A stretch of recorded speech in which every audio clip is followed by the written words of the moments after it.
ഇന്നത്തെ geo political updates ഇന്നലത്തെ അവസ്ഥയെക്കാളും ഇന്ന് ഒരുപാട് വ്യത്യാസങ്ങൾ സംഭവിച്ചിട്ടുണ്ട്. നമ്മൾ സെക്കൻഡ് ലാസ്റ്റ് വീഡിയോയിൽ ഓൾറെഡി തന്നെ അപ്ഡേറ്റ് ചെയ്തിട്ടുണ്ട്. കാണാത്തവരുണ്ടെങ്കിൽ അത് പോയി കണ്ടു കഴിഞ്ഞാൽ നിങ്ങൾക്ക് വളരെ വ്യക്തമായിട്ട് മനസ്സിലാക്കാൻ പറ്റും എന്താണ് ഈ പോയിന്റുകൾ എന്നുള്ളത്. അപ്പോൾ അതുകൊണ്ട് നമ്മളിത് ഇവിടെ റിപ്പീറ്റ് ചെയ്യുന്നില്ല.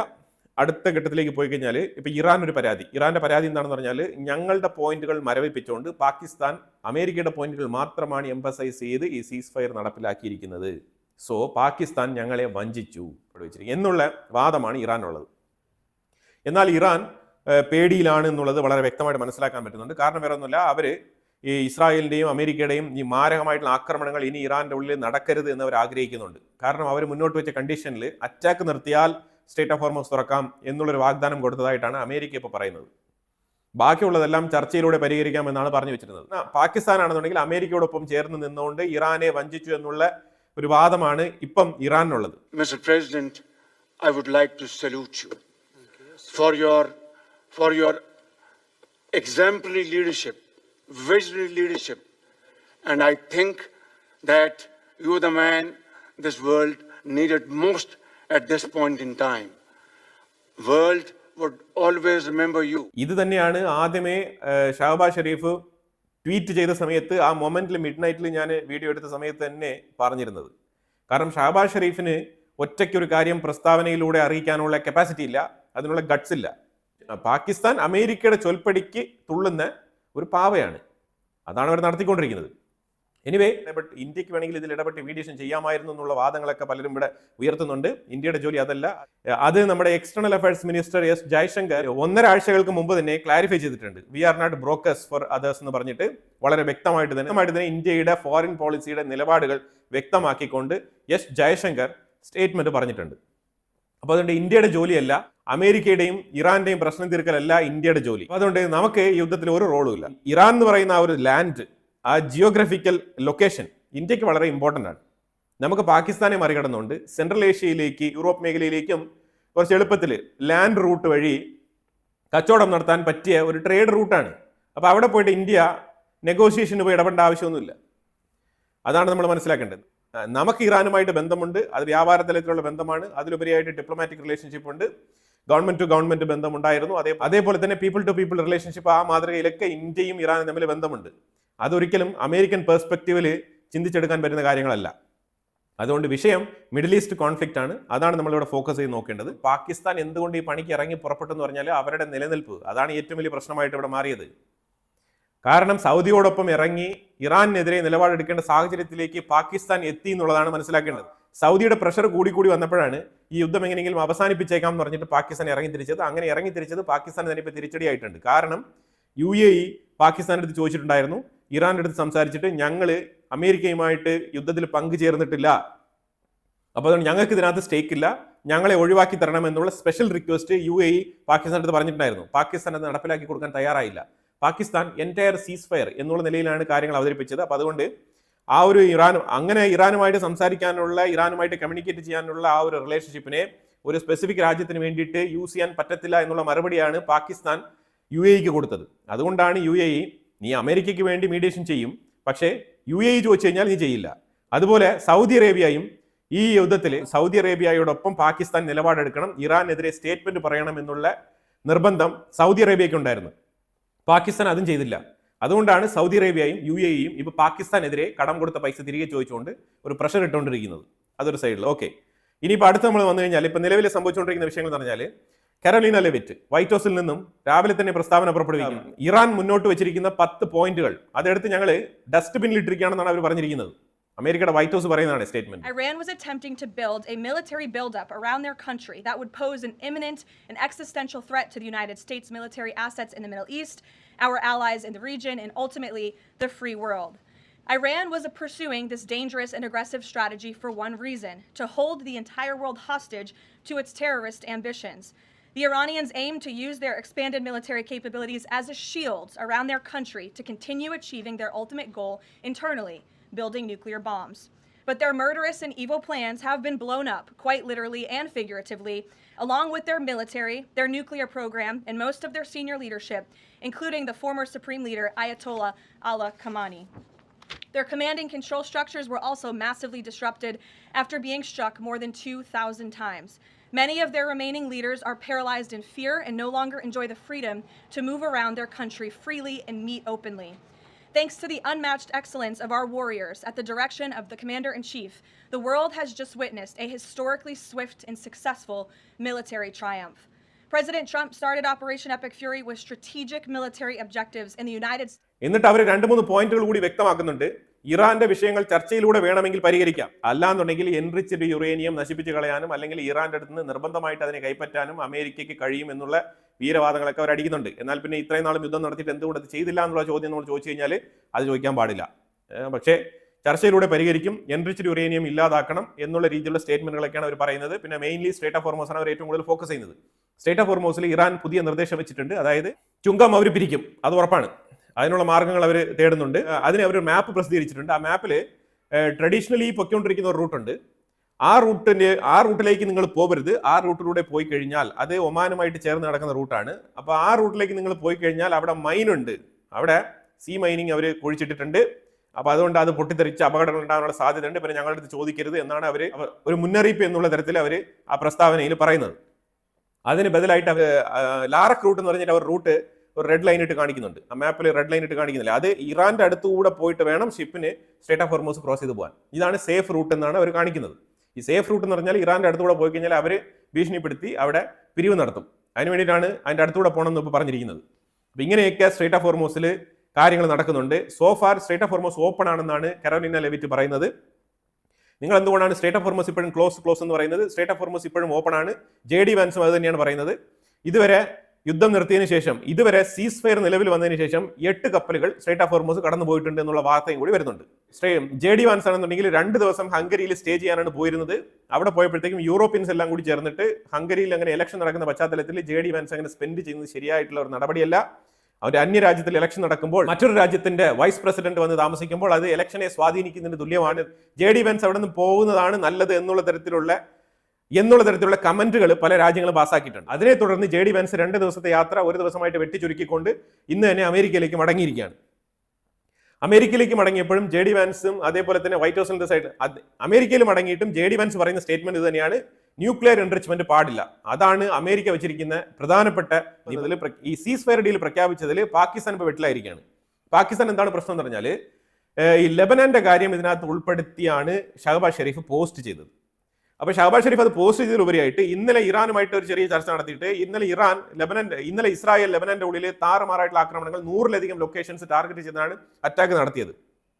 അപ്പോൾ അതിൽ നിരവധി പേര് കൊല്ലപ്പെട്ടു, നിരവധി ഇൻഫ്രാസ്ട്രക്ചേഴ്സ് തകർന്നു വീണു. അതുപോലെ ഇങ്ങനെ ദുരന്തമായിട്ടുള്ള ഒരു അറ്റാക്കാണ് നടത്തിയത്. അപ്പോൾ ആ അറ്റാക്കിൽ ശരിക്കും ഇറാന് നൊന്തു. ഇറാൻ ഉടനെ തന്നെ പാകിസ്ഥാൻ്റെ അടുത്ത് വിയോജിപ്പ് രേഖപ്പെടുത്തി. പിന്നെ യുദ്ധം നിർത്തിയ ആ ദിവസം തന്നെ ലെബനാന്റെ ഉള്ളിൽ ഇമാതിരി ഒരു അറ്റാക്ക് നടത്തിയതിൽ ഇറാന് വിയോജിപ്പ് മാത്രമല്ല, അവർക്ക് സങ്കടമുണ്ട്. കാരണം സീസ് ഫയറുമായി പോയി, ഇപ്പൊ മിസൈൽ അയക്കാനും പറ്റുന്നില്ല. ഇസ്രായേൽ ആണെന്നുണ്ടെങ്കിൽ ലെബനാന്റെ ഉള്ളിൽ താറുമാറായിട്ട് അറ്റാക്ക് നടത്തുന്നുണ്ട്. പക്ഷേ പാകിസ്ഥാൻ പറഞ്ഞത് ലെബനാനിലേക്കും സീസ് ഫയർ വരുന്നു എന്നാണ് പാകിസ്ഥാന്റെ പ്രസ്താവന. അപ്പൊ ഞങ്ങൾ വഞ്ചിക്കപ്പെട്ടു എന്ന് വീണ്ടും അവർ പറയുകയാണ്. അതിനെ തുടർന്ന് അവതാളത്തിലായ ഷഹബാസ് ഷെരീഫ് അത് ഞങ്ങളുടെ പ്രശ്നമല്ല, ഞങ്ങൾ ലെബനാന്റെ ഹിസ്ബുള്ളയും കൂടി ചേർത്തിട്ടാണ് സീസ് ഫയർ സംസാരിച്ചത്. പക്ഷേ അവസാനം അമേരിക്കയാണ് ഇതിൽ നിന്നും പിൻവലിഞ്ഞത്, അമേരിക്ക വാക്ക് പാലിച്ചില്ല എന്നുള്ള തരത്തിൽ സീസ് ഫയർ പ്രഖ്യാപിച്ചിരിക്കുന്ന 2 ആഴ്ച എന്ന് പറഞ്ഞ ഒരു ഡ്യൂറേഷൻ തീരുന്നത് വരെ ഈ യുദ്ധത്തിൽ പങ്കാളികളായിട്ടുള്ള എല്ലാ സ്റ്റേക്ക് ഹോൾഡേഴ്സും നിങ്ങൾ സംയമനം പാലിക്കണം, ഇങ്ങനെ ആക്രമണങ്ങൾ നടത്തരുത്. ലെബനാനെ ഞങ്ങൾ ഉൾപ്പെടുത്തിക്കൊണ്ട് തന്നെയാണ് സീസ് ഫയർ പ്രഖ്യാപിച്ചത്. പക്ഷേ എന്തുകൊണ്ടോ അമേരിക്കൻ പ്രസിഡന്റ് ഡൊണാൾഡ് ട്രംപ് ആ കാര്യത്തിൽ ഒരു ഉറപ്പ് വരുത്തുമെന്ന് ഞങ്ങൾ പ്രതീക്ഷിക്കുന്നു എന്നൊക്കെ പറഞ്ഞുകൊണ്ട് ഇറാന്റെ സൈഡിലേക്ക് ഒരു മുൻതൂക്കം നൽകിക്കൊണ്ടുള്ള ഒരു പോസ്റ്റാണ് ഷഹബാസ് ഷെരീഫ് അവസാനം പോസ്റ്റ് ചെയ്തത്. അതിന് കാരണം ഇറാന്റെ സൈഡിൽ നിന്ന് വന്ന വിയോജിപ്പാണ്. നെതന്യാഹു പറഞ്ഞത് Israel already spoken to Washington, അതുകൊണ്ട് ഞങ്ങൾ ലെബനാനുമായിട്ട് എന്ത് ചെയ്യണം എന്നുള്ളത് ഇസ്രായേലിന്റെ തീരുമാനമാണ്, ലെബനാന്റെ ഓപ്പറേഷൻ കണ്ടിന്യൂ ചെയ്യുമെന്നുള്ള പ്രസ്താവനയാണ് Israel prime minister Benjamin Netanyahu പറഞ്ഞു വെച്ചത്. അതിലൂടെ ഇറാന്റെ വിഷയത്തിൽ നെതന്യാഹു പറഞ്ഞു വെച്ചത് റെജിം ചേഞ്ച് മസ്റ്റായിട്ട് വരും. ഇപ്പോഴത്തെ റെജിം വളരെ വീക്കാണ്, അവർക്ക് ഇത് മുന്നോട്ട് കൊണ്ടുപോകാൻ കഴിയുകയില്ല. പക്ഷേ ന്യൂക്ലിയർ എൻറിച്ച്മെന്റ് അത് ഒരിക്കലും നടക്കുന്ന കാര്യമല്ല, അതിൽ നോ കോംപ്രമൈസ് എന്ന് തന്നെയാണ് നെതന്യാഹു പറഞ്ഞു വെച്ചിരിക്കുന്നത്. ലെബനന്റെ കാര്യം ഇസ്രായേലിന്റെ കാര്യമാണ്, അത് ഇറാനുമായിട്ടോ അല്ലെങ്കിൽ മറ്റുള്ള പ്രോക്സികളുമായിട്ടോ ബന്ധപ്പെട്ട കാര്യമല്ല. ഇതിലുപരിയായിട്ട് JD വാൻസ് ഒരു കാര്യം കൂടി പറയുന്നുണ്ടായിരുന്നു. അതായത് ഞങ്ങൾ അങ്ങോട്ട് വെച്ച 15 പോയിന്റിൽ ഒരു പോയിന്റ് വളരെ വളരെ ഇമ്പോർട്ടന്റ് ആണ്. അതായത് പ്രോക്സികളെ പ്രോത്സാഹിപ്പിക്കരുത്, പ്രോക്സികൾക്ക് ഒരു തരത്തിലുള്ള ആയുധങ്ങളും കൊടുത്ത് സപ്പോർട്ട് ചെയ്യരുത്, പ്രോക്സികളുടെ കാര്യത്തിൽ ഇടപെടരുത്. ഈ മിഡിൽ ഈസ്റ്റിലേക്ക് ഒരു അൺസ്റ്റെബിലിറ്റി ഉണ്ടാക്കരുതെന്നുള്ളത് ഞങ്ങളുടെ കണ്ടീഷനിലുണ്ട്. ഈ കണ്ടീഷൻ ഇറാൻ അംഗീകരിച്ചിട്ടുണ്ടായിരുന്നു. ഞങ്ങളുടെ കണ്ടീഷൻ വായിച്ചിട്ടാണല്ലോ നിങ്ങൾ ഓക്കെ പറഞ്ഞിരിക്കുന്നത് എന്നുള്ള തരത്തിൽ പറഞ്ഞിട്ട് പിന്നെ എന്തുകൊണ്ടാണ് ഇപ്പോൾ ലെബനന്റെ പ്രോക്സികളുടെ അടുത്തേക്ക് നിങ്ങൾ വരുന്നത്? അവിടെ നിങ്ങളുടെ നിങ്ങൾ എഗ്രി ചെയ്ത പോയിന്റിനെ തന്നെ നിങ്ങൾ കോൺട്രാഡിക്ട് ചെയ്യുകയില്ലേ എന്നുള്ളതാണ് അമേരിക്കയുടെ വാദം. പക്ഷെ ഇവിടെ ഇറാൻ പറഞ്ഞു വെക്കുന്നത് ഞങ്ങൾ 10 പോയിന്റ് തന്നിട്ടുണ്ടായിരുന്നു, ആ 10 പോയിന്റ് നിങ്ങളും അംഗീകരിച്ചിട്ടുണ്ടായിരുന്നു എന്നുള്ള തരത്തിലുള്ള മറുവാദമാണ് ഇറാൻ ഉയർത്തുന്നത്. പക്ഷേ ഇവിടെ പാകിസ്ഥാനാണ് ഇപ്പോൾ വെട്ടിലായിരിക്കുന്നത്, പ്രത്യേകിച്ച് ലെബനന്റെ കേസിൽ. പാകിസ്ഥാന്റെ വിഷമം എന്ന് പറഞ്ഞാൽ ടോക്കിയോ മുതൽ കോലാലംപൂർ വരെ ആഗോളതലത്തിൽ ഗ്ലോബലി തന്നെ പാകിസ്ഥാൻ ഇന്നലെ വാർത്താ മാധ്യമങ്ങളിൽ നിറഞ്ഞു നിന്നിരുന്നു, ഞങ്ങൾ ഭയങ്കര മീഡിയേറ്റേഴ്സ് ആണ് എന്നുള്ള രീതിയിൽ. പക്ഷേ ഇന്ന് നേരെ മറിച്ച് പാകിസ്ഥാൻ ഞങ്ങളെ വഞ്ചിച്ചു, കള്ളത്തരം പറഞ്ഞുകൊണ്ട് സീസ് ഫയർ നടപ്പിലാക്കി എന്നുള്ള വാദമാണ് ഇപ്പോൾ ഇറാനുള്ളത്. എന്നാലും ഇറാൻ ഇപ്പോൾ കൂടുതൽ അമേരിക്കക്കെതിരെ മിണ്ടുന്നില്ല. കാരണം വേറെ ഒന്നുമില്ല, മാരകമായിട്ടുള്ള ആക്രമണത്തിന്റെ പേടി. അതായത് ഇനി ആക്രമണം തുടർന്നാൽ ഇറാൻ എന്ന് പറഞ്ഞ രാജ്യം തന്നെ ഉണ്ടാവില്ല. ട്രംപ് പറഞ്ഞത് വളരെ ശരിയായിട്ടുള്ള കാര്യമാണ്, തൂത്ത് പറക്കി കളയേണ്ടി വരും ഇറാനെ. അത്തരത്തിലുള്ള ആക്രമണങ്ങളെ ഇറാൻ പേടിക്കുന്നുണ്ട്. അവർ മിസൈലുകളൊക്കെ വിടുന്നുണ്ട്, അതിലൊരു കാര്യമില്ല. അത് എഫക്റ്റീവ് ആയിട്ടുള്ള റിറ്റാലിയേഷൻ ആയിട്ട് ഇറാന് തന്നെ ബോധ്യപ്പെട്ടിട്ടില്ല. മറ്റുള്ള രാജ്യങ്ങൾ, ഇറാനെ അനുകൂലിക്കുന്ന രാജ്യങ്ങൾ അതിനെയൊക്കെ ഭയങ്കരമായിട്ട് ബൂസ്റ്റപ്പ് ചെയ്ത് പറയുന്നതേ ഉള്ളൂ. പക്ഷേ ഇറാനിന്റെ ഉള്ളിൽ തന്നെ ഈ മിസൈലുകൾ വിട്ടുകൊണ്ടുള്ള ആക്രമണം നടത്തുന്നതിൽ അത്ര വലിയ സാറ്റിസ്ഫാക്ഷൻ അവർക്കില്ല. അതാണ് മനസ്സിലാക്കാൻ പറ്റുന്നത്. കാരണം അതിന്റെ 10 മടങ്ങ് ഇരട്ടിയാണ് ഇറാന്റെ ഉള്ളിൽ ആക്രമണങ്ങൾ നടത്തിയിരിക്കുന്നത് ഇസ്രായേലും അമേരിക്കയും. ഇനി ഹൂത്തികൾ എന്തുകൊണ്ട് കൂടുതൽ ഇറങ്ങുന്നില്ല? ഹൂത്തികൾ ഇറങ്ങത്തില്ല, കാരണം ഹൂത്തികൾ ഈ ആക്രമണങ്ങളൊക്കെ കണ്ടുകൊണ്ടിരിക്കുകയാണ്. ഹൂത്തികൾ ശരിക്കും പേടിച്ചിരിക്കുകയാണ്. അത് പേടിച്ചിരിക്കാനുള്ള കാരണം വേറെ ഒന്നുമില്ല, ഇസ്രായേലിന്റെ അവസാനത്തെ സെഷൻസ് ഓഫ് അറ്റാക്ക് എവിടെ? ഹൂത്തികളുടെ മേളിൽ. കഴിഞ്ഞ തവണ ഹൂത്തികൾ ഭയങ്കരമായിട്ട് ഉറഞ്ഞു തുള്ളി ഞങ്ങൾ ഇതാ മിസൈൽ അയക്കുന്നു പറഞ്ഞ് അയച്ചുകൊണ്ടിരുന്നതാണ്. എന്നിട്ട് ഇസ്രായേൽ അവരുടെ എക്കോണമി മൊത്തം തകർത്ത് കളഞ്ഞു. ഹൂത്തികൾക്ക് ഡിപ്പെൻഡൻസി ഇല്ലാതെ ജീവിക്കാൻ പറ്റാത്ത സാഹചര്യം. ഇപ്പം പതിയെ അവർ അവരുടെ പോർട്ട് ഹുദൈബ പോർട്ടൊക്കെ ബിൽഡ് ചെയ്ത് കൊണ്ടുവരുന്നതേ ഉള്ളൂ. കാരണം ആ മാതൃകയിലാണ് ഇസ്രായേൽ ഒരാഴ്ച കൊണ്ട് അറഞ്ചം പുറഞ്ഞ് അടിച്ചു തീർത്തത്. ആ ഒരു പേടി ഹൂത്തികൾക്കുണ്ട്. ശരിക്കും പേടിച്ചിട്ടാണ് അവർ ഇത്തവണ രംഗത്തിറങ്ങാത്തത്. അതാണ് വാസ്തവം. ഒരേ ഒരു മിസൈൽ മാത്രം അവർ അയച്ചത്. ഒരു മിസൈൽ ഞങ്ങൾ വിട്ടോളാം എന്ന് പറഞ്ഞിട്ട് അമേരിക്ക എടുത്തെല്ലാം പറഞ്ഞിട്ട് അയച്ചതാണോ എന്ന് വരെ ഡൗട്ടുണ്ട്. കാരണം ആ മാതൃകയിൽ ഹൂത്തികൾ ഇറങ്ങണോ വേണ്ടയോ എന്നുള്ള രീതിയിൽ മാറി നിൽക്കുകയാണ്. പിന്നെ അതേപോലെ ബാബൽ മന്ദേബ് എന്ന് പറഞ്ഞ ആ റെഡ് സീയുടെ ട്രാൻസ്പോർട്ട് കോറിഡോർ തടയാൻ വേണ്ടിയിട്ട് ഹൂത്തികൾ ഇതുവരെ ഇറങ്ങിയിട്ടില്ല. 3 ദിവസങ്ങൾക്ക് മുമ്പേ ഇറാൻ പറഞ്ഞതാണ് ബാബൽ മന്ദേബിലും ഞങ്ങൾ തടയും. സീയുടെ ആ ഏരിയയിൽ, അതായത് സൂയസ് കനാലിൽ നിന്ന് ക്രോസ് ചെയ്ത് വരുന്ന ആ റെഡ് സീ ഏരിയ അവിടെയും ഞങ്ങൾ ബുദ്ധിമുട്ടുണ്ടാക്കുമെന്ന് പറഞ്ഞിട്ടുണ്ടായിരുന്നു. പക്ഷെ അവിടെ എഫക്റ്റീവ് ആയിട്ട് ഇപ്പോൾ ഇറാൻ ഒന്നും ചെയ്യാൻ കഴിഞ്ഞിട്ടില്ല. ഈ ഹൂത്തികൾക്കും ഈ ഹിസ്ബുള്ള ഹമാസിനുമുള്ള വ്യത്യാസം ഞാൻ ഓൾറെഡി തന്നെ ഒരു വീഡിയോയിൽ പറഞ്ഞിട്ടുണ്ട്. ഈ ഹൂത്തികൾ ഡയറക്റ്റ് പ്രോക്സികളല്ല. ഈ ഹൂത്തികൾ അവിടെ റിബൽ ഗ്രൂപ്പുകളായിട്ട് ഉണ്ടായിട്ട് ഇറാന്റെ സപ്പോർട്ട് മൂലം ഒരു പ്രോക്സികളായിട്ട് അറിയപ്പെടുന്ന ആൾക്കാരാണ്. പക്ഷേ ഹെസ്ബുള്ള ഇറാന്റെ IRGCയുടെ ഡയറക്റ്റ് പ്രോക്സിയാണ്. IRGC ആണ് ഹെസ്ബുള്ളയാണ് IRGC. ഈ വ്യത്യാസം കൃത്യമായിട്ട് മനസ്സിലാക്കിക്കോണം. അതുകൊണ്ടാണ് ഇറാന്റെ മേലുള്ള ആക്രമണം തുടങ്ങിയ ഉടനെ ഹിസ്ബുള്ള ഇവിടെ നിന്ന് റോക്കറ്റ് ആക്രമണങ്ങൾ തുടങ്ങിയത്. ഈ ഒരു കണക്ഷൻ വളരെ വ്യക്തമായിട്ട് മനസ്സിലാക്കിക്കോണം. അതുകൊണ്ടാണ് ഹൂത്തികൾ ഇപ്പം കുറച്ച് പിൻവലിഞ്ഞ് നിൽക്കുന്നതും ഹെസ്ബുള്ള കിടന്ന് അടിവാങ്ങുന്നതും. ഇപ്പൊ പാകിസ്ഥാന് ഇതിന്റെ ക്രെഡിറ്റ് വേണമെന്ന് ആവശ്യപ്പെട്ട ഒരു ക്രെഡിറ്റ് എടുക്കുന്നുണ്ടെന്ന്. യുദ്ധത്തിന്റെ ഇടയിൽ അവർ മീഡിയേഷൻ ചെയ്തു, ഓക്കെ, അവർക്ക് അതിന്റെ ക്രെഡിറ്റ് കിട്ടേണ്ടതാണ്, നമുക്ക് അത് ഓക്കെ എന്ന് പറയാം. പക്ഷേ ഇപ്പൊ കീർ സ്റ്റാർമർ രംഗത്ത് വന്നിരിക്കുകയാണ്. കീർ സ്റ്റാർമർ ഞാനും UK നിന്ന് ഇറാനുമായിട്ട് വല്ലാത്ത രീതിയിൽ മീഡിയേഷൻ ചെയ്തിട്ടുണ്ടായിരുന്നു എന്നുള്ള വാദം കീർ സ്റ്റാർമർ UKയുടെ പ്രൈം മിനിസ്റ്റർ പറയുന്നുണ്ട്. അതേപോലെ ഇമ്മാനുവൽ മാക്രോൺ ഞാനും മസൂദ് പെസസ്കിയാനുമായിട്ട് വളരെയധികം ചർച്ച ചെയ്ത് കഷ്ടപ്പെട്ടാണ് ഈ ടെമ്പററി സീസ് ഫയറിലേക്ക് എത്തിച്ചത് എന്നുള്ള വാദം ഇമ്മാനുവൽ മാക്രോണും ഉയർത്തുന്നുണ്ട്. യൂറോപ്യൻസ് ഇപ്പം ഇതാ രംഗത്ത് വന്നു. യൂറോപ്യൻസും ഇപ്പം രംഗത്ത് വന്നിരിക്കുകയാണ് ഈ സീസ് ഫയർ ഡീലിന്റെ അവകാശവാദത്തിന് വേണ്ടിയിട്ട്. ആക്ച്വൽ ക്രെഡിറ്റ് പോവേണ്ടത് പാകിസ്ഥാനാണ്. പക്ഷേ ക്രെഡിറ്റിന് വേണ്ടിയിട്ട് ഇപ്പം അധികം 2 പേരും കൂടി വന്നിട്ടുണ്ട്, കീർ സ്റ്റാർമറും മാക്രോണും. ഇനി മാർക്ക് റൂട്ടെ ഇന്ന് വൈറ്റ് ഹൗസിൽ എത്തിയിട്ടുണ്ട്. നാറ്റോയുടെ ചീഫാണ് മാർക്ക് റൂട്ടെ. ഡാഡിയെ കാണാൻ വേണ്ടിയിട്ട് എത്തിയിട്ടുണ്ട്. മാർക്ക് റൂട്ടയെ അവിടെ ഇരുത്തിക്കൊണ്ട് തന്നെ കൃത്യമായിട്ട് സ്റ്റേറ്റ്മെന്റ് പറഞ്ഞിട്ടുണ്ട്. മകനാണെന്നൊന്നും നോക്കിയില്ല, നേരിട്ട് അങ്ങ് കാര്യം പറയാണ്. എനിക്ക് നാറ്റോയുടെ സഹായം വേണ്ട സമയത്ത് നിങ്ങൾ വന്നില്ല, പിന്നെ വേണ്ടാത്ത സമയത്ത് നിങ്ങൾ വന്നിട്ട് എന്ത് കാര്യമാണ്? അപ്പോൾ അതുകൊണ്ട് വഞ്ചകരാണ് നിങ്ങളെന്നാണ് പറഞ്ഞിരിക്കുന്നത്. നമ്മളുടെ ആവശ്യം, നമ്മളുടെ സഹായം പലപ്പോഴും വേണമെന്ന് പ്രതീക്ഷിക്കുന്ന നിങ്ങൾ എന്തുകൊണ്ട് ഞങ്ങൾക്കൊരു ആവശ്യം വന്നപ്പോൾ നിങ്ങൾ സഹായിച്ചില്ല എന്നുള്ളത് വളരെ ഓപ്പൺ ആയിട്ട് തന്നെ ചോദിച്ചിട്ടുണ്ട്. ട്രംപ് കൂടുതൽ സംസാരിക്കാൻ കൂട്ടാക്കിയില്ല എന്നൊക്കെയാണ് കേൾക്കുന്നത്. പിന്നീട് മാർക്കോ റൂബിയോയുമായിട്ട് മാർക്ക് റൂട്ടെ സംസാരിച്ചിട്ട് പിരിഞ്ഞു പോകുന്നതായിട്ടാണ് ഇപ്പോൾ മനസ്സിലാക്കാൻ പറ്റുന്നത്. അതാണ് ഇപ്പോൾ നിലവിലെ നാറ്റോയ്ക്ക് കിട്ടിയിരിക്കുന്ന ഒരു മറുപടി വൈറ്റ് ഹൗസിൽ നിന്നും. പുതിയ ചർച്ച ഇറാനുമായിട്ട് തുടങ്ങും. അത് വെള്ളിയാഴ്ച ഈവനിങ്, അതായത് ശനിയാഴ്ച. JD Vance, Jared Kushner, Steve Witkoff ഇവരെല്ലാം തന്നെ പാകിസ്ഥാനിലേക്ക്, ഇസ്ലാമാബാദിലേക്ക് വരികയാണ്. പുതിയ ചർച്ച ഇറാനുമായിട്ട് സ്റ്റാർട്ട് ചെയ്യുമെന്നാണ് പറയുന്നത്. ഇറാന്റെ ഭാഗത്തു നിന്ന് മുഹമ്മദ് ഗാലിബാഫ് അവിടെ എത്തും എന്നാണ് പറയുന്നത്. ഇപ്പോൾ ഇങ്ങനെയുള്ള കാര്യങ്ങളൊക്കെയാണ് ഇപ്പോൾ നടന്നുകൊണ്ടിരിക്കുന്നത്. ഇറാൻ ആണെന്നുണ്ടെങ്കിൽ സൈലന്റ് ആണ്. അമേരിക്ക പറയുന്ന പ്രസ്താവനകൾക്കൊന്നും, അതായത് ഈ ന്യൂക്ലിയർ എൻറിച്ച്മെന്റുമായിട്ട് ബന്ധപ്പെട്ട വിഷയമായിക്കോട്ടെ, അതേപോലെ തന്നെ ഈ 10 പോയിന്റുകൾ അംഗീകരിക്കുന്നതുമായിട്ട് ബന്ധപ്പെട്ട വിഷയം, അതിനെ എടുത്ത് വേസ്റ്റ് ബിന്നിലിടൂ എന്ന് പറഞ്ഞ കാര്യങ്ങൾ, ഇതിനൊന്നും പണ്ടാണെങ്കിൽ പകരത്തിന് പകരം ഇറാൻ സ്റ്റേറ്റ്മെന്റുകൾ പുറത്തുവിടുമായിരുന്നു. ഇപ്പൊ ഇതുവരെ ഇങ്ങനത്തെ സ്റ്റേറ്റ്മെന്റുകൾക്കൊന്നും ഇറാൻ മറുപടി പറയുന്നില്ല. ഇതിലൊരു നിഗൂഢതയുണ്ട്. ഒന്നെങ്കിൽ അവർ ചർച്ചയിലൂടെ പരിഹരിക്കാം, ഇല്ലാന്നുണ്ടെങ്കിൽ നമ്മൾ ഓപ്പൺ ആയിട്ടൊരു സ്റ്റേറ്റ്മെന്റ് പറഞ്ഞിട്ട് വീണ്ടും യുദ്ധം റീസ്റ്റാർട്ട് ചെയ്ത് കഴിഞ്ഞാൽ താറുമാറായിട്ടുള്ള ആക്രമണങ്ങൾ ഇറാന്റെ ഉള്ളിലേക്ക് വീണ്ടും നടക്കുമെന്നുള്ളൊരു തിരിച്ചറിവായിരിക്കാം എന്തുകൊണ്ടോ ഇറാൻ സൈലന്റ് ആയിട്ട് തന്നെയാണ് തുടരുന്നത്. ആ ഒരു മാറ്റം സംഭവിച്ചിട്ടുണ്ട്, വളരെ ശ്രദ്ധേയമാണിത്.